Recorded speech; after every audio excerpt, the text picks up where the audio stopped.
तीस नवंबर 1858 यानी कि आज से ठीक 165 साल पहले अवध के थानेदार को एक शिकायत मिलती है कि 25 निरंकारी सिख जबरन मस्जिद में घुस गए। और यही तक नहीं, उन्होंने वहां पर पूजा अर्चना और हवन पाठ भी शुरू कर दिया है। और साथ ही में उन्होंने वहां की दीवारों पर राम नाम भी लिख दिया है।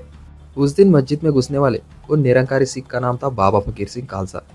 दोस्तों, 165 साल की इस कानूनी लड़ाई के बाद आज जो भव्य दिव्य राम मंदिर अयोध्या में बन रहा है ना, उसकी जो कानूनी लड़ाई की शुरुआत थी वो करी थी बाबा फकीर सिंह खालसा ने। और ये मैं नहीं, बल्कि उस कानूनी लड़ाई में सभी योगदान देने वाले व्यक्तियों का यही कहना है। बाबा फकीर सिंह खालसा और उनके साथ के इस 24 भाइयों की वजह से ही ये जो पूरा मामला है वो कानून में दर्ज हुआ और वहीं से इस अदालती लड़ाई की शुरुआत हो गई। और दोस्तों, ये तब की बात है जब ना हमारे भारत में कोई कानून था, ना ही हमारी कोई गवर्नमेंट वगैरह थी। और आज जो भव्य राम मंदिर बन रहा है ना, उसी के चलते उनके जो 8वीं पीढ़ी के जो वंशज है, बाबा हरजीत सिंह रसूलपुर, ये सभी के सामने आकर कह रहे हैं कि वो जो भव्य राम मंदिर बन रहा है, इसी के चलते 22 जनवरी को सभी हिंदू और जो भी पूरे देश विदेश से जो लोग आ रहे हैं उनके लिए एक लंगर लगाएंगे। वो हमारे जो बुजुर्ग थे जथेदार बाबा फकीर सिंह जी खालसा निहंग सिंह रसूल पर, मैं उनकी जो विरासत में, उनकी पीढ़ी में 8वीं पीढ़ी में उनकी गद्दी पे हूँ। सो उसकी खुशी में हम वहाँ पे अयोध्या में लंगर लगाने जा रहे हैं। और ये वही सिक्कों का लंगर है दोस्तों, जिसकी चर्चा अभी के वक्त में पूरे भारत में हो रही। बड़ी कमाल की बात है ना, जहाँ एक तरफ लोमड़ी के शक्ल के खालिस्तानी आतंकवादी लोग गुरुपतवंत सिंह पन्नू हिंदू और सिख भाइयों में झगड़े करवाने में लगे, वही एक तरफ बाबा हरजीत सिंह जैसे लोग लोगों के लिए मुफ्त में खाना दे रहे। इन्हीं के जैसे एक और हिंदू संत है जिनका योगदान भी हमारे राम मंदिर के इतिहास में बहुत बड़ा रहा है, वो है जगत गुरु राम भद्राचार्य। अगर दोस्तों मैं ये कहूँ कि जगत गुरु राम भद्राचार्य आज के वक्त में भारत के सबसे बड़े विद्वान है, और साथ ही में उनके एक स्टेटमेंट, उनकी एक गवाही की वजह से जो राम मंदिर के विवाद की जो पूरी गुत्थी है वो 1 मिनट में सुलझ गई, तो ये बात कहीं पर भी गलत नहीं होगी। राम मंदिर में लगे जगत गुरु जी के योगदान के बारे में अगर आपको बताऊंगा तो आपके रोंगटे खड़े हो जाएंगे। जगत गुरु जी के जन्म के सिर्फ 2 महीने बाद ही उनकी आंखें चली गई। ना वो पढ़ सकते, ना वो लिख सकते, ना ही किसी ब्रेन लिपि या फिर किसी स्पेशल लिपि का इस्तेमाल कर सकते। वो सिर्फ सुनकर चीज़ें याद रखते, और इसी सुनने की शक्ति के साथ उन्होंने 22 भाषाओं में महारत हासिल कर लिया। और आज के वक्त में तुलसीदास जी के सबसे बड़े विशेषज्ञ उन्हें भारत में माना जाता है। जब ये पूरा मैटर कोर्ट में चल रहा था और विपक्षी ये कह रहे थे कि वहाँ पर राम मंदिर का कोई अवशेष नहीं है, राम जी की पूजा अर्चना तो सिर्फ 300 साल पहले स्टार्ट हो गई, वहाँ पर पहले तो मस्जिद ही थी।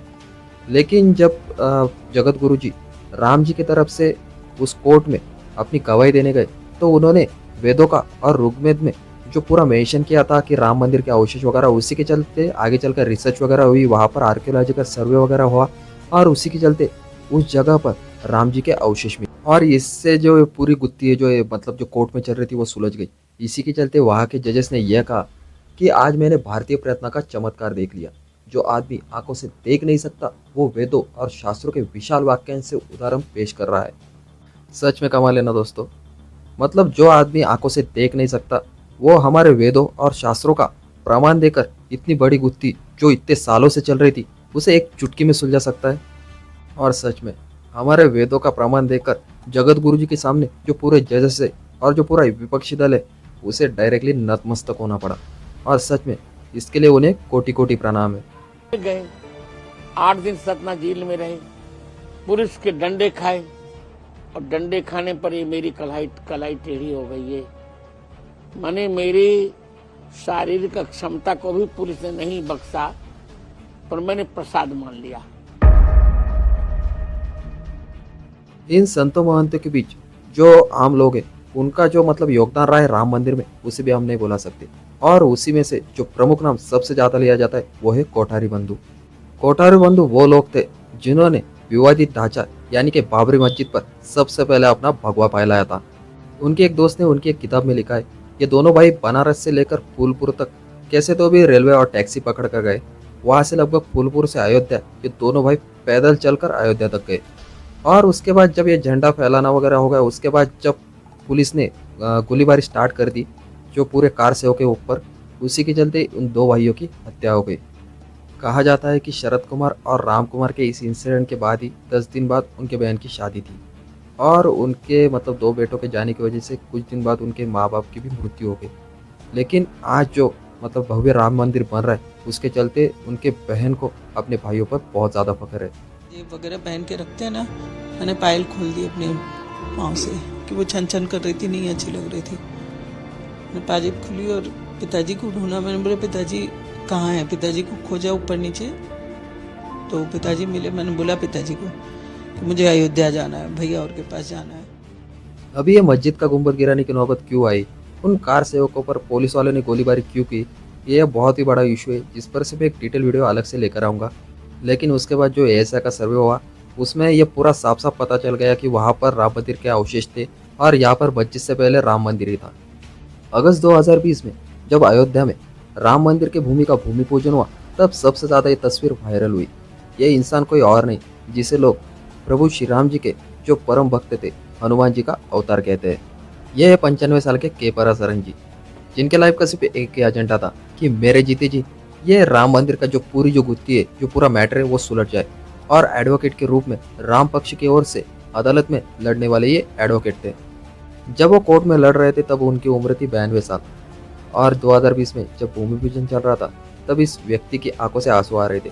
और ये जो तस्वीर आपको मैं अभी स्क्रीन पर बता रहा हूँ ये तभी की तस्वीर है।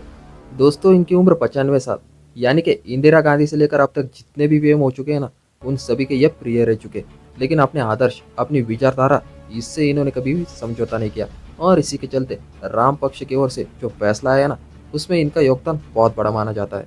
और सभी लोग ये मानते हैं कि हिंदू पक्ष की ओर से जो अदालत में ये लड़ाई लड़ी गई और जो फैसला हिंदू पक्ष की ओर से आए, उसमें सबसे बड़ा जो योगदान है वो के पराशरन जी का ही रहा है। क्योंकि उन्होंने अपने लाइफ का जो एजेंडा है वो सिर्फ एक ही रखा था कि हम राम मंदिर बनाएंगे। और जो भव्य राम मंदिर बन रहा है उसके ट्रस्ट जो है, उसके ट्रस्टी के रूप में जो सबसे पहले ट्रस्टी रहेंगे वो के पराशरन जी ही रहेंगे। ये पराशर जी का ही देन है, इतनी ऐसे सूक्ष्म विचारों से और ऐसे प्रमाणों को कोर्ट के सामने प्रस्तुत किए कि कोर्ट को मजबूरन रामलला के पक्ष में और ये आदेश देना पड़ा। साथ ही में दोस्तों रामायण जैसी धारा की वजह से जो आज की जो युवा पीढ़ी उसके मन में श्री राम जी को जागरूक रखने वाले श्री रामानंद सागर जी को हम भी इस लड़ाई में नहीं भूल सकते। साथ ही में दोस्तों इस लड़ाई में लड़ने वाले स्वर्गीय अशोक सिंघल, के नायर, बीबी लाल और जो हमारे आर्कोलॉजिकल डिपार्टमेंट के मोहम्मद, इनका जो योगदान इस पूरे राम मंदिर के निर्माण में रहा है इसे नहीं भुलाया जा सकता। राम मंदिर में योगदान देने वालों के लोगों की अगर मैं संख्या गिनाते रहूँगा और उनके नाम लेते रहूँगा तो ये पूरी सीरीज बन जाएगी, लेकिन उनका अमूल्य योगदान और उनका नाम खत्म नहीं होगा। और जो भी लोग आज राम मंदिर में योगदान देकर आज मतलब हमारे बीच है, उन सभी को मेरा कोटि कोटि प्रणाम। और जो भी हमारे बीच नहीं वो जहाँ कहीं भी होंगे सो सभी उन सभी को भावपूर्ण श्रद्धांजलि। साथ ही में मेरा उन लोगों को प्रणाम जिन्होंने छोटी छोटी कर इतना बड़ा चंदा इकट्ठा करके 3,500 करोड़ का चंदा इकट्ठा करके ये पूरा राम मंदिर आज के वक्त में बन रहा है। क्योंकि गवर्नमेंट ने इसमें एक भी पैसा नहीं दिया, लेकिन गवर्नमेंट ने भी इसमें बहुत ज़्यादा हेल्प की है। बीजेपी ने, आरएसएस ने, विश्व हिंदू परिषद ने, बहुत से लोगों के नाम है। सो मेरा उन सभी को कोटि कोटि प्रणाम। और विपक्षी जो पूरा इस चीज़ का पॉलिटिक्स वगैरह कर रही है बहुत बुरी चीज़ है, क्योंकि करोड़ों हिंदू आपके भाषा में कहो तो करोड़ों वोटर्स जो आपके हैं उनका सवाल है। इस वजह से मुझे तो लगता है ये आपको समझो यो न्योता वगैरह नहीं आया तो उसको छोड़ दो, लेकिन आपके वोटर्स का भी थोड़ा सा ध्यान रखिए। इसमें आपको जाना चाहिए, नहीं जाना और नहीं आना तो इससे कुछ फर्क तो नहीं पड़ेगा। लेकिन भव्य राम मंदिर बन रहा है और उसमें ऐसे लोगों के मतलब जो योगदान है उसको हम भुला नहीं सकते। और इन सभी लोगों के बारे में सभी लोगों को पता होना चाहिए, इसलिए सभी लोगों को ज़्यादा से ज़्यादा शेयर कीजिए। नए हो तो प्लीज़ चैनल को सब्सक्राइब कीजिए, वीडियो अच्छा लगे तो वीडियो को लाइक कीजिए। And thanks for watching.